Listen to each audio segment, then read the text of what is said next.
Bismillahirrahmanirrahim. Assalamualaikum warahmatullahi wabarakatuh. Berjumpa kembali teman-teman di channel kita ya Mas Tio KDR. Oke teman-teman, di kesempatan kali ini kita akan berbagi informasi kembali ya, masih di seputar rekrutmen untuk P3K di tahun 2024 ini. Dalam kesempatan kali ini kita akan berbagi informasi kembali teman-teman ya, tentunya ada kabar baik bagi tenaga honorer, yang mana bagi teman-teman yang TMS ya atau tidak memenuhi syarat di seleksi administrasi berkas teman-teman di periode 1 kemarin ya. Nah ini sudah dibuka kembali ya untuk pendaftaran di SSCSN BKN. Tentunya nanti siapa saja sih yang bisa mengikuti pendaftaran di periode 2 ini bagi rekan-rekan yang TMS di periode 1 kemarin. Nah, di sini nanti teman-teman kita akan membahas juga untuk syarat-syaratnya. Jadi supaya bisa kalian ikut di periode 2 ya. Misalkan kemarin TMS di periode 1 ya. Supaya bisa ikut lagi di periode 2 itu syaratnya apa? Dan ada 2 berkas yang wajib diupload ya di SSCSN.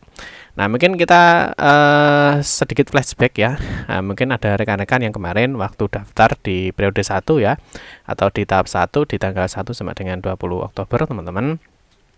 Mungkin teman-teman dinyatakan TMS ya. TMS ini adalah tidak memenuhi syarat ya. Jadi TMS itu adalah tidak memenuhi syarat ya. Misalkan ada kesalahan dalam upload berkas, upload dokumen, salah pengisian data, salah memilih formasi ya, jenjang pendidikan dan lain sebagainya, maka teman-teman dinyatakan TMS atau tidak memenuhi persyaratan ya. Nah, ketika teman-teman juga sudah melakukan ajukan sanggah ya, jadi sudah mengisi sanggah ya, terus sudah melakukan akhiri sanggah dan ternyata teman-teman masih dinyatakan TMS atau tidak memenuhi syarat ya. Ini bagi teman-teman yang di periode 1 kemarin ya. Nah, berikutnya teman-teman di sini ada kabar baiknya ya. Kalau teman-teman cek di laman SSCSN untuk sekarang ya, ketika kalian buka kembali di SSCSN ini sekarang sudah bisa memilih jenis seleksi lagi ya. Nah, perlu diingat ya teman-teman, untuk pemilihan jenis seleksi itu hanya bisa untuk di P3K teknis. Itu sesuai dengan peraturan dari Menpan RB ya. Nah, di sini nanti ada juga dokumen yang perlu diupload, itu enggak banyak-banyak teman-teman ya. Nah, nanti kita akan bahas bagaimana sih cara daftarnya ya, siapa yang bisa daftar, terus syaratnya apa, dan berkasnya diupload itu apa saja. Nanti kita akan bahas di video ini. Untuk itu teman-teman bisa simak video ini sampai dengan selesai. Baik rekan-rekan semua, kita ingatkan kembali ya, bagi kalian yang baru pertama kali ya bergabung di channel ini, atau mungkin baru melihat channel ini, jangan lupa ya klik tombol like ya, silahkan klik tombol subscribe dan bunyikan lonceng notifikasinya ya, biar Anda selalu mendapatkan informasi pertama kali dari kami. Bagi kalian yang suka membaca berita, silahkan kunjungi saja di laman resmi kita mastiukdr.com. Di sini kita akan berbagi informasi ya, khususnya di seputar dunia pendidikan. Selamat menikmati informasi dari kami dan semoga informasi ini bermanfaat ya untuk kita semua.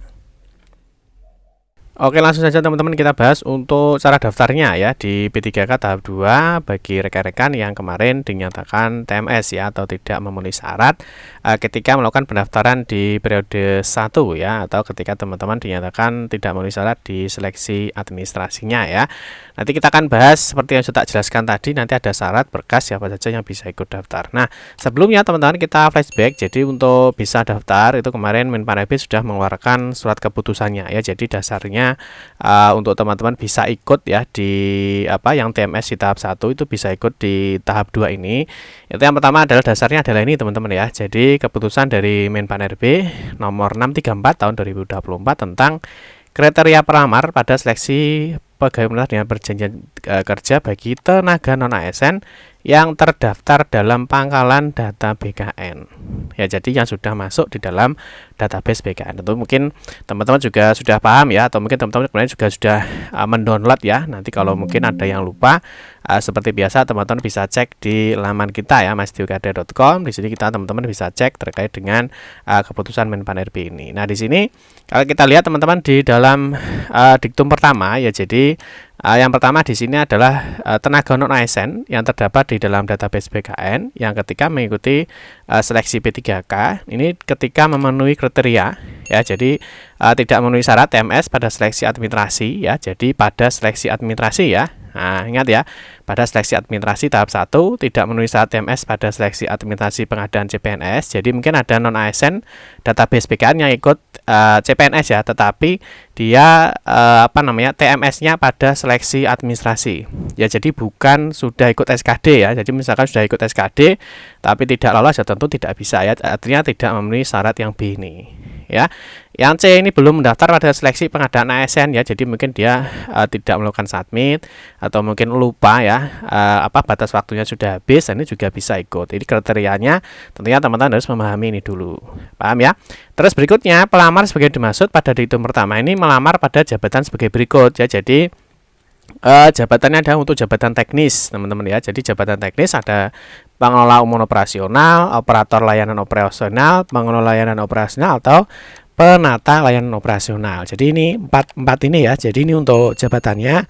Terus untuk kriterianya ada 3 ini. Ya teman-teman, jadi harus paham dulu ya nanti yang bisa daftar itu seperti apa. Nah berikutnya, kemarin dari Menpan RB juga sudah memberikan informasi ya terkait dengan yang tidak lolos di tahap 1 teman-teman.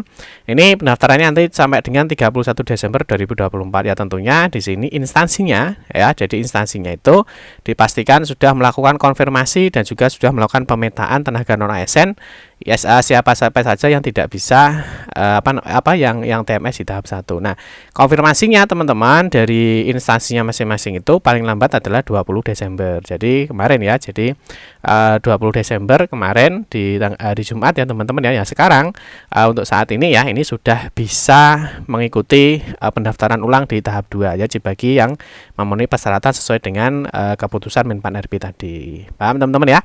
Terus sedikit informasi jabatan kita ingatkan kembali ya, kalau kita lihat di dalam ini tadi hanya 4 jabatan ini ya. Jadi tenaga non ASN yang memenuhi 4 jabatan ini bisa ikut kembali ya. Jadi artinya yang TMS tahap 1 melamar pada jabatan 4 kategori ini nanti bisa bisa ikut lagi di periode 2 ini. Nah, yang pertama di sini ada penata layanan operasional. Ini adalah minimal adalah S1 atau D4. Ini untuk jenjang pendidikannya. Jadi dilihat teman-teman itu jenjang pendidikannya apa, nanti bisa memilih formasi jabatannya ini. Terus kedua ada pengelola layanan operasional, itu adalah minimal D3. Terus operator layanan operasional itu adalah SLTA sederajat. Ya, terus pengelola umum operasional itu adalah untuk yang pendidikan SD atau SLTP sederajat. Jadi ada 4 ini ya. Jadi yang bisa ikut. Untuk pengadministrasi di sini tidak ada ya. Nah ini ya, jadi kemarin yang ikut daftar di 4 jabatan ini ketika TMS administrasi di tahap 1 ya, itu bisa ikut lagi di tahap 2. Nah selain ini teman-teman juga harus paham, teman-teman harus melakukan cek pendataan non ASN ya, karena sudah jelas teman-teman ya. Jadi untuk penjelasan ini adalah bagi tenaga honorer yang sudah masuk di pangkalan database BKN. Nah tentunya teman-teman ingat ya, di tahun 2022 kemarin ya, nah, itu ada pendataan non ASN. Misalkan Pak, saya sudah masuk di BKD misalkan ya, saya sudah masuk di data BKD tapi tidak masuk di database BKN ya, tetap tidak bisa ya. Jadi teman-teman dipastikan ya, waktu pendataan di tahun 2022 kemarin ya, jadi di pendataan ini langsung dari BKN. Nah dipastikan kalian sudah memiliki bukti pendataan tenaga non ASN di tahun 2022. Nanti kan masuk di prioritas pendaftaran di tahap 1. Paham teman-teman ya? Jadi teman-teman harus paham dulu untuk syarat dan juga ketentuannya nanti ketika TMS tahap 1 bisa ikut di periode 2 ini. Oke ya, sampai di sini bisa dipahami teman-teman ya. Oke, yang berikutnya teman-teman kita akan mulai nanti teman-teman selain ini tadi ya, punya bukti pendataan non ASN, teman-teman bisa cek di laman SSC ASN dan dipastikan di hasil pengecekan pendataan non ASN itu teman-teman terdata dalam database BKN sehingga nanti memenuhi persyaratan terkait dengan keputusan Menpan RB tadi. Oke ya. Oke, sekarang kita akan mulai untuk cara daftarnya teman-teman ya. Jadi untuk cara daftarnya kita akan bahas di sini ya. Jadi untuk yang TMS di periode 1 ya, yang memenuhi persyaratan tadi, teman-teman bisa daftar di laman SSCSN. Jadi untuk mulai hari ini sudah bisa dibuka, nanti kita cek, kita intip lagi ya. Untuk untuk yang di tahap 2 ya. Untuk tahap 2 nanti terakhir pendaftarnya adalah 31 Desember 2024. Nanti mungkin teman-teman bisa cek kembali terkait dengan jadwal seleksi P3K tahun 2024. Oke ya. Oke, langsung saja kita mulai untuk cara daftarnya teman-teman ya. Yang pertama seperti biasa ya, teman-teman bisa buka di laman SSCSN. Berikutnya teman-teman bisa klik di tombol masuk ya, seperti biasa, masukkan username dan passwordnya, masukkan catanya dan klik masuk. Nah berikutnya nanti di sini teman-teman langsung akan diarahkan ke jenis seleksi ya. Di jenis seleksi ini hanya ada satu saja teman-teman ya, yaitu adalah P3K teknis ya. Jadi karena apa Pak? Karena sesuai dengan ini tadi ya, dari Kemenpan RB ini 634. Oke ya. Nanti pilih di P3K teknis ya. Di sini sudah ada informasinya teman-teman ya, bahwa Anda termasuk peserta dalam kriteria yang tercantum pada diktum pertama keputusan Menpan RB nomor 634 ini ya. Nah, seperti yang kita jelaskan tadi. Nah, berikutnya dan direkomendasikan setuju. Ya, jadi teman-teman itu direkomendasikan setuju untuk mengisi jabatan yang telah ditentukan sesuai dengan kualifikasi pendidikan, ya, apakah S1, D3, SD atau SMP yang dimiliki dengan hanya, nah ini teman-teman ya, jadi berkasnya cukup sederhana, dengan hanya mengunggah KTP dan pas foto pada instansi pemerintah, misalkan di sini Provinsi Jawa Timur. Jadi nanti ada upload cukup simpel ya, di dalam dokumen itu hanya mengunggah KTP dan pas foto saja. Jadi tidak perlu mengupload surat pernyataan, ya, surat lamaran dan lain sebagainya.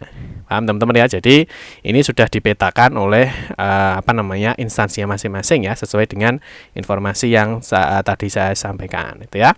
Terus berikutnya untuk formasi jabatan teknis yang bisa dilamar ya, seperti yang sudah tak jelaskan tadi ya, dari poin 1 sampai dengan 4 ya, karena untuk pengadministrasi pengantar ini tidak ada ya. Jadi adanya di 2 sampai dengan 5 ini ya, tergantung dari jenjang pendidikannya, terus nanti di formasi jabatannya. Paham ya? Nah, di sini setelah dipilih ya P3K teknis, teman-teman bisa klik selanjutnya ya. Nah, klik selanjutnya nanti di sini datanya ditampilkan teman-teman. Untuk data di tahun pendataan ini, data pendataan database 2022 ya. Terus di sini ada pilihan pendaftaran adalah melamar pada formasi P3K tahap 2 ya. Jenis seleksinya adalah P3 teknis, instansinya tergantung dari instansi teman-teman di mana kalian berada. Terus berikutnya di sini teman-teman untuk pendidikan ya. Nah, ini pendidikan disesuaikan dengan teman-teman pendidikannya apa ya, disesuaikan dengan pendidikannya apa. Terus untuk jabatannya ini adalah operator layanan operasional ya, karena untuk jenjangnya adalah SMA sederajat. Ya, jadi kalau SMA sederajat adalah operator layanan operasional. Itu seperti yang sudah kita jelaskan tadi. Terus untuk lokasi formasi ya, ini berada di Provinsi Jawa Timur ya, misalkan di jabatan pelaksana. Nah, berikutnya teman-teman hanya bisa, ini sudah paten teman-teman ya, di 3 lokasi ini sudah tidak bisa dirubah ya, karena ini sudah dipetakan sesuai dengan kualifikasi pendidikan teman-teman. Ya, mungkin nanti yang S1 ya mengikuti formasi jabatannya ya, paham ya.